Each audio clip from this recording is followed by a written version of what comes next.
Okay, I'm now at this third section, which is entropy as order.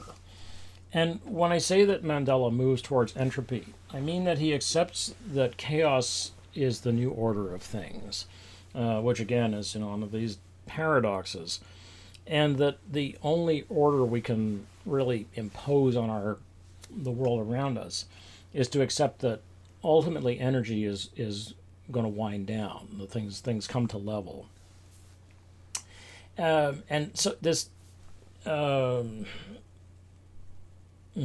this concept of entropy is something which um, it's I'm not a I'm not a physics guy, so a number of you probably have a good grip on this idea. For those of you who, like me, have no grip, no grip on it, or no grip on physics anyway, the idea is basically that energy tends to flatten out, and things come to a sort of steady state, which matches the background. So if you take, for instance, like let's say, a cup of tea. Let me take a cup of tea. So a cup of tea like this, I've had to infuse it with energy so that I can to make it a cup of tea. Right? I have to get the water, and I've got to put a bunch of energy basically into the water and boil it. And when I boil it, the temperature rises and it starts to steam and boil. And when it's boiling, I pour the boiling water on leaves and I make tea. And it immediately begins to cool down, right? And initially, it's not going to feel any much cooler than it did when it was first boiling. As you know, if you've ever poured hot tea on yourself and you're like, that's like boiling water. It's like, because it is boiling water. It was a minute ago anyway. So it starts to drop in temperature, right? And so my tea gets cooler and cooler if it's not in a thermos.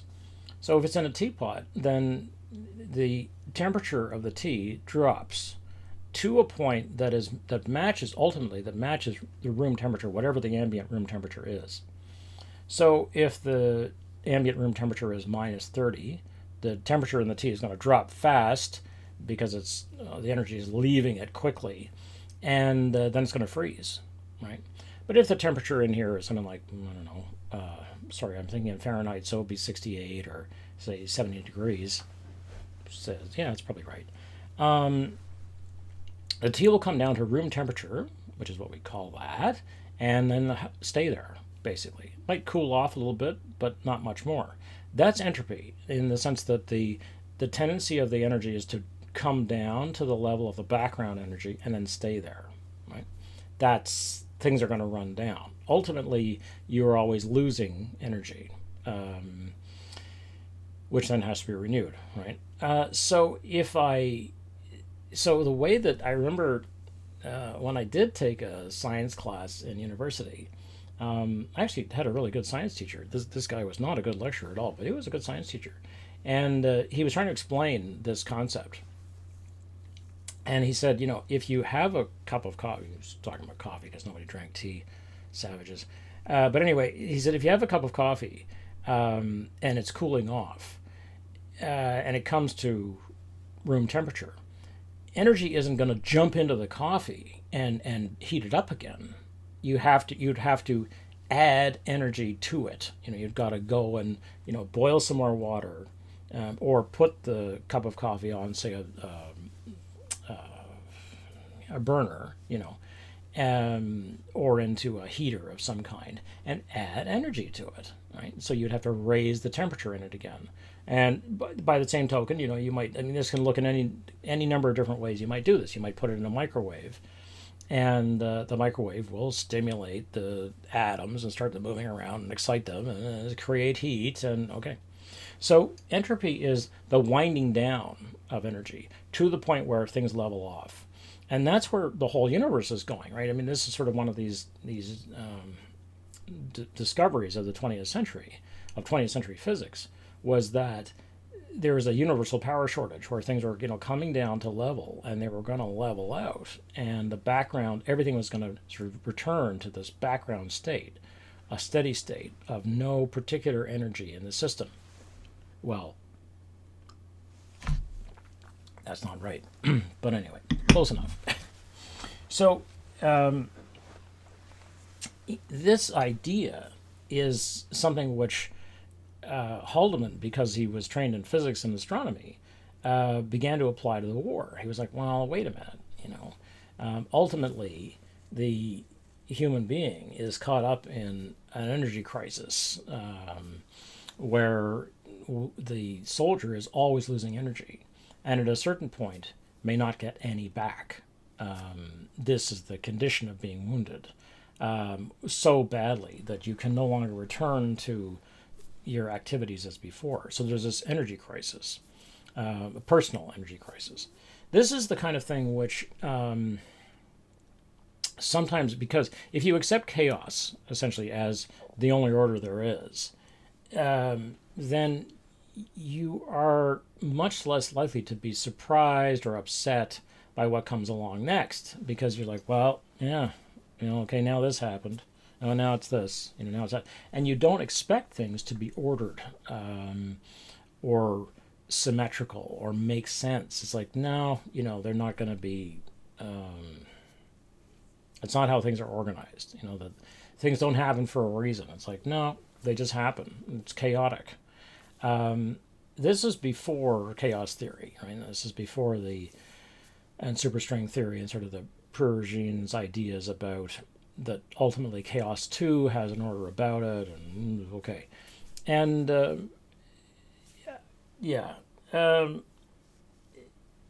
it's another whole discussion, right? But part of this is accepting that you're at best sort of playing with a law of chance here, which is very important to soldiers. And soldiers are enormously superstitious people because they haven't been killed so far. If they do this little ritual, or they kiss this, cross, or they wear this particular scarf, or they, whatever it might be, if so far you have survived and you attach that survival to this piece of clothing or this particular ritual, you go on doing that. In fact, maybe you get a bit obsessive about it, and people do. And in World War I, Robert Graves talks about this, where he's trying to figure out how is he going to survive, and he does survive 4 years of war, which is, the odds of starting in 1914 and actually living through to 1918 without being seriously wounded, they're astronomical. It's just astronomically high against you. So what Graves figures out in the end is that he has to probably get wounded. And this is something which most people many American soldiers anyway, in World War II understood, that they had to get what they then called the $1 million wound. And this is this idea carried on into Vietnam, where the idea was to get wounded badly enough that you would be sent home, but not so badly that you'd be incapacitated, right? You wanted to get a wound that would, say, not blind you or make you a vegetable, but that would have you sent home, and they would say, yeah, that's it. This person's useless to us. This body is useless to us. Don't bother bringing them back to war. This is the definition of $1 million wound. My memory is that I think this was true in World War II. It was certainly true in Vietnam, that to be wounded 3 times was an automatic time to go home. Which is why the Purple Heart is so important. And the Purple Heart is this medal which is awarded when you're wounded in combat. And so if people say, 2 Purple Hearts, it's because they were wounded twice in combat. And it can be well, it obviously can be accidental, but it can be quite a small wound. But if it's enough to send you behind the lines and into a hospital, they'll award you a Purple Heart. The danger, of course, in the system is that they can't award too many of these things, or else they'll be sending people home all the time. At the same time, the reasoning behind this is it's not because they want your best interest. It's not because the military cares for your well-being, but because basically after people have been wounded, say 3 times, they probably aren't going to be able to function very well on the battlefield at all. They're just going to be so frightened and panic-stricken that they may be more dangerous to the people around them and to themselves, and it's just not worth having them around. So you got to get them out of there. So In World War One, this didn't happen. In World War Two, it did. I mean, in World War Two, there was this concept of the $1,000,000 wound. Same thing in Vietnam, where this was sort of like the stroke of luck, where you would, your leg would be shattered, because it could still sort of limp along once it was, healed up, say a year later, but no more war for you because you couldn't run. It's like, oh, okay, that's it. So Robert Graves in World War One figures it out this way. He says, I went on patrol fairly often, finding the only thing respected in young officers, because he's a first lieutenant, was personal courage. Besides, I had cannily worked it out like this. My best way of lasting through to the end of the war would be to get wounded. My best time to get wounded would be at night and in the open, with rifle fire more or less unaimed and my whole body exposed. Best also to get wounded when there was no rush on the dressing station services, and while the back areas were not being heavily shelled. Best to get wounded, therefore, on a night patrol in a quiet sector. One could usually manage to crawl into a shell hole until help arrived. Okay, so just look at how incredibly astute and thoughtful the logic of this is, right? He keeps figuring out, like, there's this is the better path, and then there's these paths, this is the best one, and there's this is what we want. So he's figured it out, he's playing the odds, right? And he keeps saying, my best way, the best time, best to, best also, mark successive steps in this process. And it's partly what makes him such a great writer. I mean, he is a very fine writer.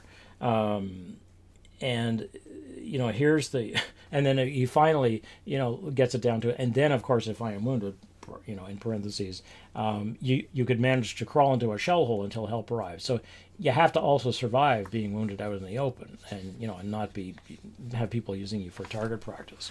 Mandela also figures the odds, and many soldiers do this, because you're trying to figure out whether or not you're just trying to take some control over your this lousy situation you're in.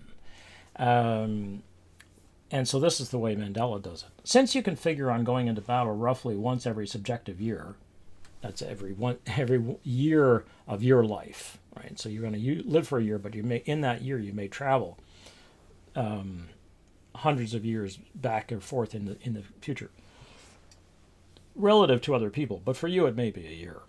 So that's a subjective year. And since an average of 34% survive each battle, it's easy to compute your chances of being able to fight it out for 10 years. Okay. It comes to about 2 1,000ths of 1%. 2 1,000ths of 1%. Okay. And in the same way that Graves is like, best to do this, best, Mandela, who is a mathematician, is making a proof, right? He says, since, then, it comes to. In other words, it's an if-then statement. Or the statistician now backs up, because it's like, okay, well, that's fine if you know math, and everybody's like, well, we know the 2 1,000ths of 1% is a very small percentage. Like 1% is a very small percentage. So 2 1,000ths of 1%, that's a lot of zeros. And so then here comes the human being, and the human being says, or to put it another way, get an old-fashioned 6-shooter and play Russian roulette with 4 of the 6 chambers loaded. And if you can do it 10 times in a row without decorating the opposite wall, congratulations, you're a civilian on 192.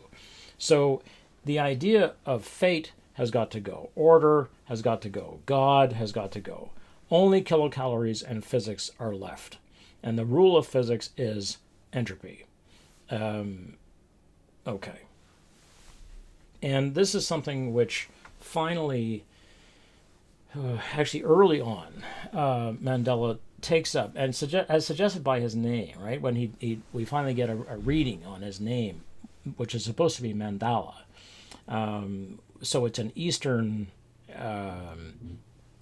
religious symbol for balance and being attuned to the world. I mean, that's the idea. As he says, his parents were hippies.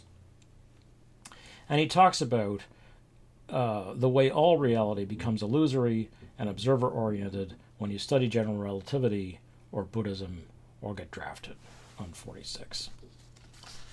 Okay.